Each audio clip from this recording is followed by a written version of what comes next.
मुलांनो, आज आपण व्याकरणातील भाग पाहणार आहोत, तो म्हणजे वाक्य प्रचार। फर्स्ट टर्म में भी हमने ये प्रश्न देखा था कि जैसे कि मैंने बताया था, मी सांगितलं होतं की वाक्य प्रचाराचा जो प्रश्न आहे तो आपल्याला 4 मार्कांसाठी येतो। किती मार्कांसाठी? 4 मार्कांसाठी हा प्रश्न येतो। इसलिए बहुत ही महत्त्वपूर्ण ऐसा ये प्रश्न प्रकार है। ज्यावेळी प्रश्न येतो, आपल्याला विचारला जातो, त्यावेळी प्रश्न असा असतो की खालील वाक्य प्रचारांचा अर्थ सांगून वाक्यात उपयोग करा। उसमें जो है हमें 3 वाक्य प्रचार दिए जाते हैं और 3 वाक्य प्रचार में से 2 वाक्य प्रचारों का हमें अर्थ बताकर वाक्यों में प्रयोग करना होता है।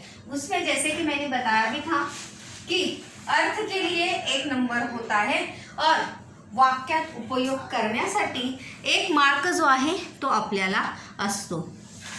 तो इसलिए इस प्रश्न से हमें जो 4 नंबर मिलने वाले हैं ये हमारे लिए बहुत ही ज़रूरी है। मतलब 16 मार्कांपैकी 4 मार्क जे आहेत ते कशासाठी असतात? या वाक्य प्रचाराच्या प्रश्नासाठी असतात। इसलिए बहुत ही आवश्यक है। इसलिए आपको ये सभी वाक्य प्रचार जो है आपको लेसन वाइज इसका अर्थ और चाहे तो आप अपने हिसाब से भी इसका वाक्य जो है वो खुद बना के लिख सकते हैं। यहाँ पर मैं आज पाठ 8 से 12 तक के वाक्य प्रचार जो है मैं वहाँ यहाँ पर आपको बताने वाली हूँ, अर्थ भी और वाक्य प्रयोग भी। पहिला आपला वाक्य प्रचार आहे स्वागत करणे। स्वागत करणं यानी वेलकम टू वेलकम। त्याचा अर्थ आहे कि आगमनाचा आनंद व्यक्त करना, मतलब आने की खुशी, किसी के आने की खुशी जो है वो जाहिर करना या व्यक्त करना। वाक्य देखिए मैंने कैसे बनाया है, आप अपने हिसाब से भी उसको बना सकते हैं। घरी येणाऱ्या नववधूचे सर्वांनी स्वागत केले। नववधू यानी नई दुल्हन। घर आने वाली जो नववधू है, नई दुल्हन है, उसका सभी ने क्या किया है? स्वागत किया है। और जैसे कि मैंने पहले बताया था कि वाक्य में प्रयोग करने के बाद देखिए अर्थ का प्रयोग नहीं करना है। कशाचा उपयोग करायचा आहे? वाक्य प्रचाराचा उपयोग करायचा आहे। जैसे कि यहाँ पे देखो स्वागत केले लिखा है, स्वागत करने के लिए। जैसे कि मैंने बताया था कि वाक्य रचना के अनुसार क्रियापद जो है वो चेंज हो सकता है। क्रियापद लिंग वचन के अनुसार क्रियापद जो है वाक्य बनाते समय वो बदली होता है। दूसरा है दंग होने। दंग होने यानी खो जाना। अगर सीधी हिंदी में कहेंगे तो क्या होना? खो जाना। गुनगुन जाने, मग्न होने, ये इसका अर्थ है। मूले देखो छोटा छोटा ही वाक्य बनाने, ज़्यादा बड़ा वाक्य जो है वो बनाने नहीं है, क्योंकि जितना ज़्यादा बड़ा हम वाक्य बनाने जाएंगे, जितना डिफ़िकल्ट वाक्य बनाने जाएंगे, उतनी हमारी क्या होगी? सेंटेंस बनाते समय गलतियाँ होगी। तो इसीलिए छोटा छोटा ही वाक्य प्रयोग जो है वो करना है। जैसे कि मैंने यहाँ पे बनाया है कि मुले क्रिकेट खेलण्यात दंग झाली होती। बच्चे जो है क्रिकेट खेलने में पूरी तरह क्या हुए थे? खो गए थे। तीसरा है मनात झुरणे। मनात इसका अर्थ है मनात खोरणे, मनात खंत करणे। मतलब जैसे हम कहते हैं ना, मन ही मन दुख करना, त्याला म्हणतात मनात झुरणे। किसी को अपने मन की बात जो है न बताना, उसको कहते हैं मनातल्या मनात झुरणे। तर वाक्य बघा, सीमाला चांगले चित्र काढता न आल्यामुळे, सीमाला चांगले चित्र काढता न आल्यामुळे ती मनात झुरत होती। सीमा को अच्छा चित्र निकालने न आने की वजह से, या वो निकाल नहीं पाई, इसलिए वो मन ही मन क्या थी? दुखी थी। खंत करणे यानी दुख करना। त्यानंतर दूसरा है माना डोलावने। माना डोलावने यानी जैसे हम सर हिलाते हुए हामी भरते हैं, वो है उसका अर्थ माना डोलावने यानी सम्मति देने, होकार देने। किसी बात में अपनी स्वीकृति देना, हामी भरना कि हाँ मैं क्या हूँ, तैयार हूँ, या ये बात मुझे मंजूर है, त्याला म्हणतात संमती देणे, होकार देणे. वाक्य देखिए, आईने मान डोलावून यानी सर हिलाते हुए सरिता को पिकनिक जाने की अनुमति दी. माँ ने सर हिलाते हुए सरिता को सहल यानी क्या, पिकनिक जाने की अनुमति जो है माँ ने उसे दी. त्यानंतर पुढे पाहूया. पुढचा वाक्यप्रचार आहे आपला, तो आहे पोरके होणे. पोरके होणे यानी माँ बाप न होना, अनाथ होना. उसका अर्थ क्या है, अनाथ होना. आई वडिलांविना मुले पोरके होतात. बिना माँ बाप के बिना बच्चे जो है वो क्या हो जाते हैं, अनाथ हो जाते हैं. उनका इस दुनिया में कोई भी सगा जो है वो होता नाही, असा त्याचा अर्थ आहे. पोरके होणे, अनाथ होणे, कोणाचाही आधार नसणे. त्यानंतर आहे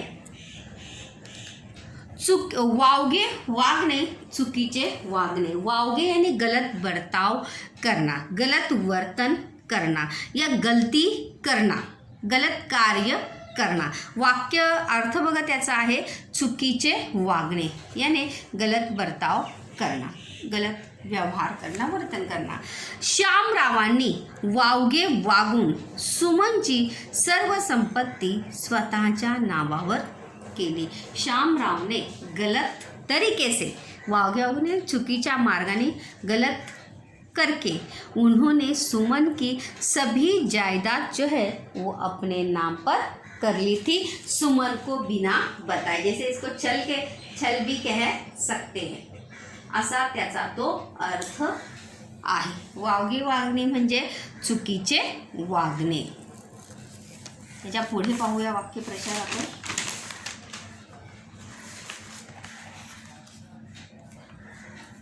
त्याचा पुढचा जो वाक्यप्रचार आहे तो आहे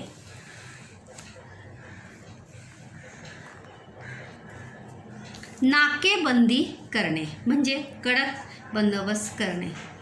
जैसे देखो पुलिस लोग वगैरह जो है नाकाबंदी करते हैं, त्याचाच अर्थ आहे नाकेबंदी करणे. याचा वाक्यात बघा, आपण हा सुद्धा म्हणू शकतो की पोलीस चोराला पकडण्यासाठी नाकेबंदी करतात, किंवा पोलीस चोरांना पकडण्यासाठी नाकेबंदी करतात.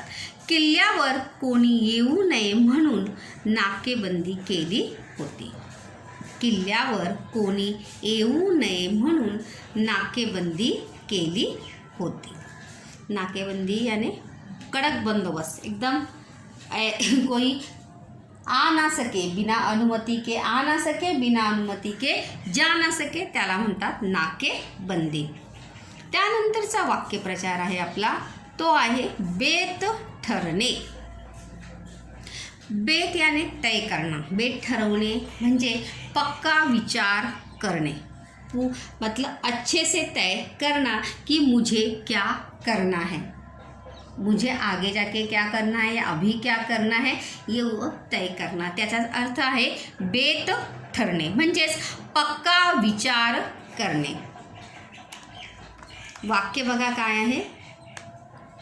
राजेशने भविष्यात समाजसेवा, बघा राजेशने भविष्यात समाजसेवा करण्याचा बेत ठरवला होता. मतलब राजेश ने भविष्य में समाज सेवा करने का तय किया था. ये पक्का विचार ये जो है उसने तय कर लिया था कि इन फ्यूचर या भविष्य में जो है मुझे आगे जाके क्या करना है, समाज सेवा करने.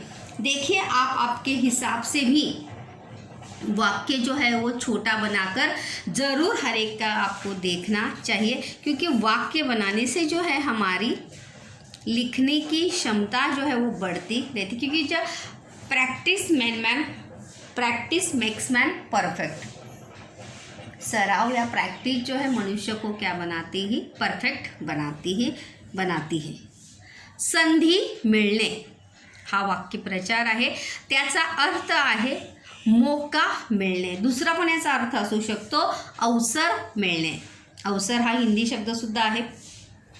प्रत्येकाला संधी मिळाल्यावर त्याचा फायदा करून घेतला पाहिजे. हर किसी को अगर मौका मिलता है तो उस मौके का फ़ायदा उठाना चाहिए और सफलता प्राप्त करनी चाहिए, क्योंकि हमेशा मौके और अवसर जो है वो किसी का इंतज़ार करते नहीं, ना ही मौके जो है वो बताकर आते. संधी कधीही आपल्याला सांगून येत नाही की मी येत आहे. तो इसलिए जब भी मौका मिले तो उसका फ़ायदा उठाते हुए अपनी प्रगति करनी चाहिए, लेकिन गलत तरीके से नहीं, अच्छे तरीके से. नाही तर म्हणाल की वाईट मार्गाने आपल्या संधीचा फायदा नाही, चांगल्या मार्गाने वागूनच आपल्याला जो हमें अवसर मिला है उसका लाभ उठाना चाहिए. त्यानंतर आहे तीळ पापड़ होणे.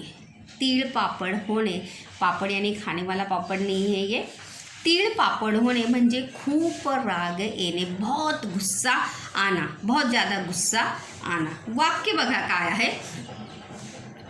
समीरने अजयची खोटी सही केल्यामुळे अजयचा तीळ पापड़ झाला. समीर ने अजय की झूठी साक्ष्य की, गलत झूठी साइन की, इसलिए अजय को बहुत ज़्यादा गुस्सा आया. अजयचा तीळ पापड़ झाला. यहाँ पे प्रत्यय लगाना जो है वो आवश्यक है.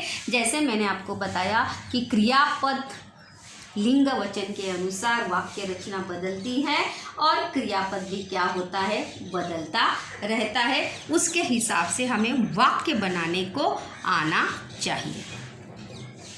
त्यानंतर आहे डोळे पांढरे होणे. डोळे पांढरे होणे यानी आंखें सफ़ेद होना नहीं, याचा अर्थ आहे खूप घाबरणे, बहुत ज़्यादा डरना या बहुत ज़्यादा डर जाना. वाक्य देखिए. अचानक वाघाला समोर बघताच रमेशचे डोळे पांढरे झाले. अचानक अपने सामने बाघ को देखकर रमेश की आंखें जो है क्या हो गई, सफ़ेद हो गई. मतलब वो बहुत ज़्यादा क्या हो गया, डर गया. डोळे पांढरे होने ऐसा अर्थ है खूब घाबर, बहुत ज़्यादा क्या होना, भयभीत होना, बहुत ज़्यादा डर जाना, समझ में नहीं आना कि क्या करना चाहिए, असा त्याचा तो अर्थ आहे. डोळे पांढरे होणे म्हणजे खूप घाबरणे. नेक्स्ट आहे अनुमान करणे, योग्य तर्क करणे. याचा दुसरा अर्थ तो पण होऊ शकतो की अंदाज वर्तवणे. दुसरा अर्थसुद्धा आपण इथे लिहू शकतो, अंदाज लावणे अथवा वर्तवणे. जैसे हम कहते हैं गेस करना, टू गेस. संदीपने भारत क्रिकेटचा सामना जिंकणार याचा अनुमान केला. संदीप ने भारत जो है या इंडिया जो है वो क्रिकेट का मैच जीत जाएगा, इस बात का क्या किया था, अनुमान किया था. योग्य तर्क लगाया था कि इंडिया जो है ये मैच जो है वो अवश्य जीत जाएगी या जीतेगी. नेक्स्ट देखिए. खटाटोप करणे. टोप यानी टोप नहीं अपना बर्तन नहीं, खटाटोप करणे म्हणजे खूब प्रयत्न करणे, बहुत ज़्यादा प्रयास करना.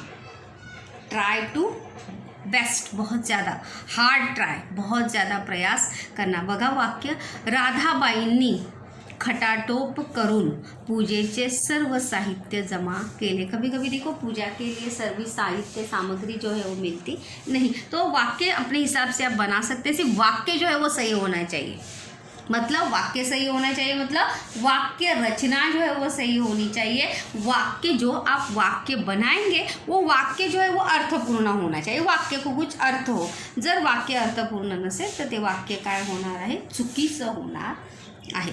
राधाबाईंनी खटाटोप करून मतलब बहुत प्रयास करके यहाँ वहाँ ढूंढ कर, उसका अर्थ ये है कि यहाँ वहाँ ढूंढ कर छान कर जो है सभी पूजा की सामग्री या पूजा का सब साहित्य जो है सामग्री उसने एकत्रित की थी, जमा की थी. त्यानंतर पहा. तोंडाला कुलूप बसणे, अभी कुलूप यानी ताला, लॉक। हम मुंह को कभी कभी बोल भी देते तो अपने मुंह को क्या लगा, ताला लगा। तो त्याचा अर्थ आहे काही न बोलता स्वस्थ बसणे, बिना कुछ बोले चुपचाप बैठना, कुछ भी न बोलना। हम वाक्य बोलते समय हिंदी में भी मुहारा है, तोंडाला मुंह में ताला लगाना।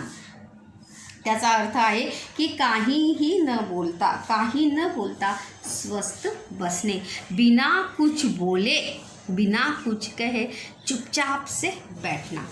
राधिकाची, देखिए राधिकाची स्वतःची चूक असल्यामुळे तिने तोंडाला कुलूप लावले होते। राधिका की गलती होने के कारण, राधिका की खुद की गलती होने के कारण वो अपना मुंह बंद करके, मुंह को ताला लगा के चुपचाप बिना कुछ कहे वो बैठी थी। देखिए शब्दशः अर्थ जो आहे तो कधीही शब्दांचा घ्यायचा नसतो। वाक्य व्याकरणिक दृष्ट्या भाषा के अनुसार जो है उसका अर्थ हमें लेना चाहिए।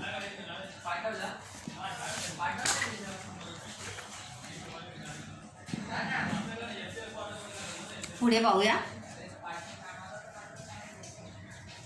नजर टाकणे। नजर टाकणे त्याचा वाक्य अर्थ आहे निरीक्षण करणे, ऑब्जर्वेशन करना। हम देखो नज़र घुमाते गए यहाँ वहाँ देखते कि क्या है, क्या हो रहा है, असा त्याचा अर्थ आहे। नजर टाकणे, निरीक्षण करणे, पाहणी करणे सुद्धा याचा अर्थ जो आहे तो होऊ शकतो पाहणी करणे।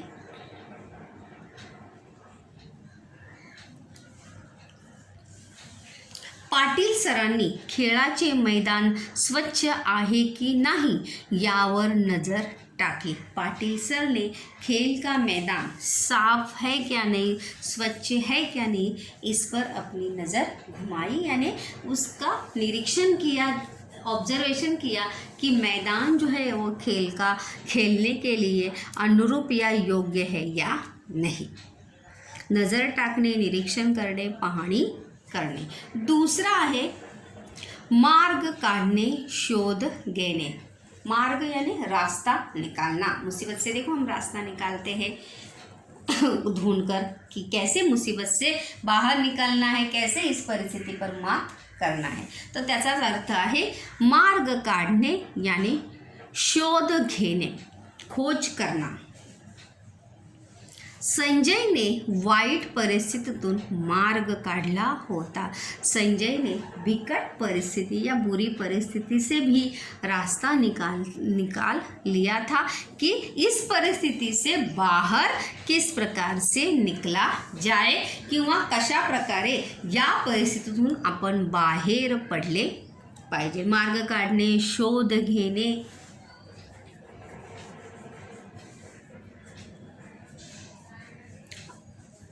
त्यानंतर नेक्स्ट आहे प्रयाण करणे। प्रयाण करण्याचा अर्थ आहे निघून जाणे, निकल जाना, एक जगह से दूसरी जगह जाना असा सुद्धा त्याचा अर्थ आहे। प्रयाण करणे म्हणजे निघून जाणे असा त्याचा अर्थ आहे। प्रयाण करणे, निघून जाणे, एक जगह से दूसरी जगह जाना। सर्व वारकऱ्यांनी, ध्यान से सुनिए, सर्व वारकऱ्यांनी पंढरपूरच्या दिशेने प्रयाण केले। सभी वारकरी, जैसे मैंने संतवाणी पढ़ाते हुए आपको बताया था कि जो भी पंढरपुर में जाते हैं, वारकरी समाज के जो लोग होते हैं, जो विट्ठल की भक्ति करते हैं, उन्हें वारकरी कहते हैं। यानी विट्ठल की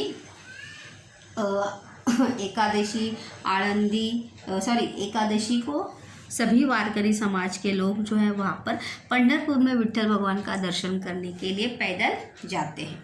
तो वही वाक्य है कि सर्व वारकऱ्यांनी पंढरपूरच्या दिशेने प्रयाण केले, मतलब सभी वारकरी जो है पंढरपुर की दिशा की तरफ निकल गए, यानी अपने मार्ग पे वो चल रहे थे।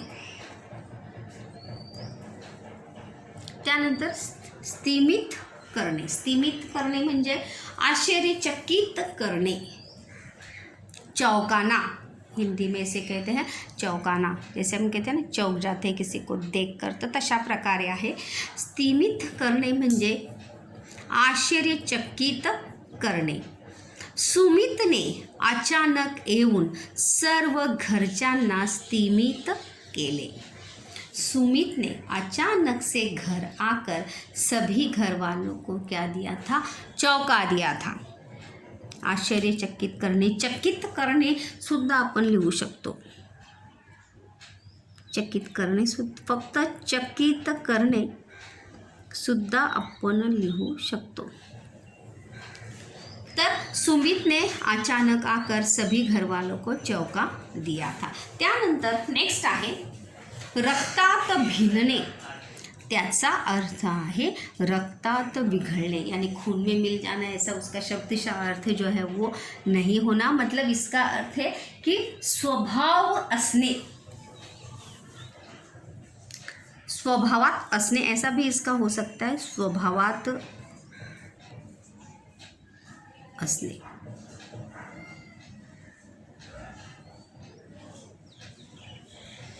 कुछ चीज़ें जो हमारे गुणधर्म में होती है जो हम छोड़ते नहीं, हमारी आदत बन जाती है, त्याला म्हणतात रक्तात भिनणे, रक्तात विरघळणे.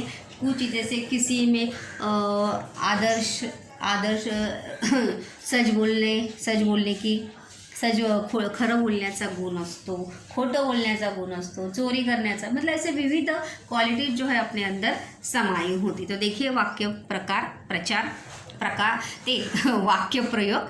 प्रामाणिकपणा सदाशिवरावांच्या रक्तात भिनला होता. प्रामाणिकता या ऑनेस्टी जो है सदाशिवराव के खून में समाई थी. रक्तात भिनला होता मतलब उनके खून में ही उनका स्वभाव क्या था? प्रामाणिक था. किसी के भी साथ वो बुरा काम जो है वो कभी भी करते नहीं थे, असा त्याचा तो अर्थ आहे. प्रामाणिकपणे ऑनेस्टी से हम कहते हैं ऑनेस्टी द बेस्ट पॉलिसी. त्याचप्रमाणे अच्छे गुण भी हमारे अंदर समाये होते हैं, जो अच्छी क्वालिटीज़ को किसी भी कीमत पर कुछ लोग जो है वो छोड़ना चाहते नहीं, भले किती अपनी पॉलिसीज को कभी भी बदलते नहीं. त्याला म्हणतात रक्तात भिनणे, रक्तात विरघळणे, खून में समाना. प्रामाणिकपणा सदा, इसमें ये भी होता चांगुलपणा, खरेपणा, खोटेपणा. वाईट पण गुण असतात माणसांमध्ये, ये नहीं की अच्छाइयाँ होती है बुराइयाँ भी होती है. तो खोटेपणा सदाशिवरावांच्या रक्तात भिनला होता. चोरी करणे हा सदाशिवराव, चोरी करणे हे सदाशिवरावांच्या रक्तात भिनले होते. असे विविध प्रकारचे लोकांना फसवणे, ऐसे बहुत सारे है क्वालिटीज. त्यानंतर आहे पुकार करणे, घोष करणे.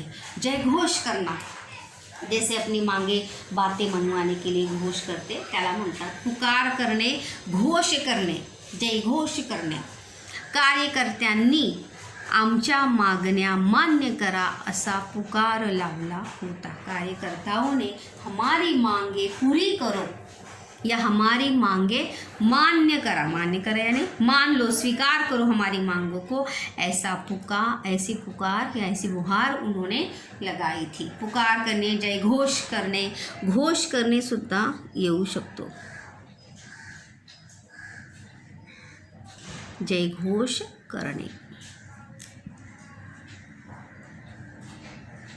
आवाज उठवणे सुद्धा याचा अर्थ जो आहे तो होऊ शकतो.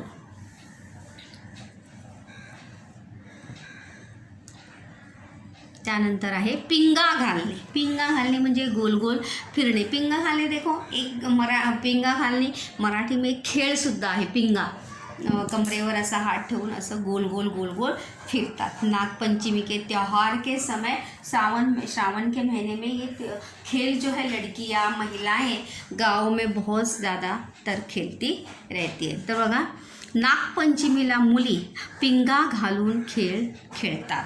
नागपंचमी को लड़कियां जो है पिंगा घालून विविध प्रकार के खेल जो है वो खेलती रहती है. त्यानंतर लास्ट भारले जाने, यानी एखाद्या विचाराने भारित होने, मतलब किसी के विचारों से प्रभावित होना.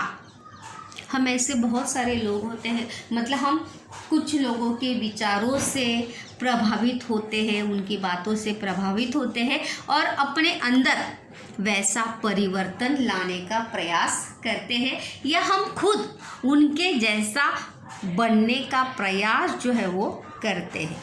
मतलब उनके विचारों से, उनके व्यक्तित्व से हम क्या होते हैं, प्रभावित होते हैं। यहाँ पर प्रभारले जाने का अर्थ जो है प्रभावित होणे ऐसा भी हो सकता है, असा सुद्धा त्याचा अर्थ आहे। भारले जाणे म्हणजे प्रभावित होणे, एखाद्या विचाराने भारित होणे किंवा प्रभावित होणे।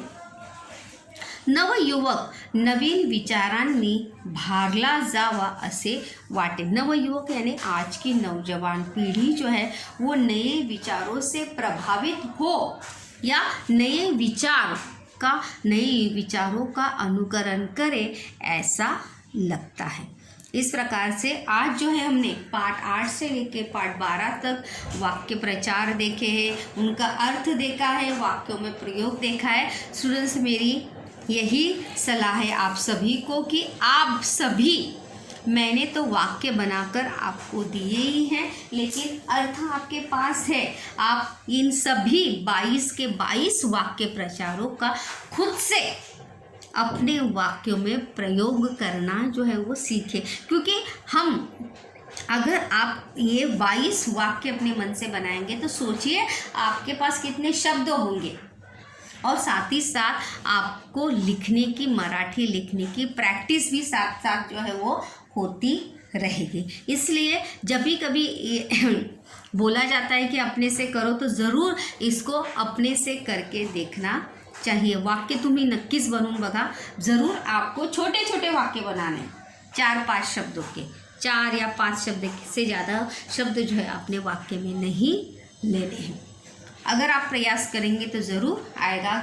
जर आपण करण्याचा जर प्रयत्न केला तरच येणार आहे। जर आपण करूनच नाही पाहिलं तर आपल्याला कधीही ते येणार नहीं, क्योंकि अगर हम सोचेंगे कि ये मराठी है, मुझे आएगा नहीं, तो कभी भी नहीं आएगा। क्योंकि जिस चीज़ से हम डरते हैं या जिस चीज़ से हम भागते हैं वो चीज़ हमसे और दूर जाती है, वो चीज़ हमें और डराती है। इसलिए बिना डरे हमेशा प्रैक्टिस जो है स्टूडेंट्स करते रहना चाहिए। होप सो आप मेरी बात मानकर ज़रूर वाक्य बनाओगे। Thank you.